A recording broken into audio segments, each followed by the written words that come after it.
CET verification slip download ಮಾಡಲಿಕ್ಕೆ start ಆಗಿದೆ. CET ಆಪ್ಷನ್ನಿಗೆ ಹೋಗಿ ಅಲ್ಲಿ ಪೇ ಸ್ಲಿಪ್ ಆಪ್ಷನ್ ಲಿಂಕ್ ತೊಗೊಂಡು ಅದಾದಮೇಲೆ ನಿಮ್ಮ CET ನಂಬರು ಪಾಸ್ವರ್ಡ್ ಮತ್ತು ಅಪ್ಲಿಕೇಶನ್ ನಂಬರ್ ಹಾಕಿದ್ಮೇಲೆ OTP ಬರುತ್ತೆ.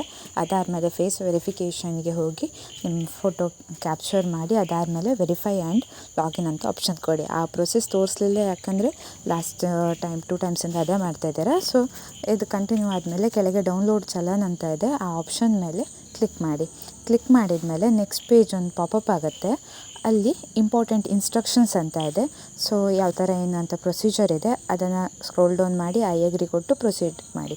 ಅದಾದಮೇಲೆ ಇಲ್ಲಿ ಓಪನ್ ಆಗುತ್ತೆ ನೆಫ್ಟ್ ಡೀಟೇಲ್ಸ್. ಸೊ ನಿಮ್ಮ ಯಾವ ಅಕೌಂಟಿಂದ ಬೇಕಾದ್ರೂ ಟ್ರಾನ್ಸ್ಫರ್ ಮಾಡ್ಬೋದು.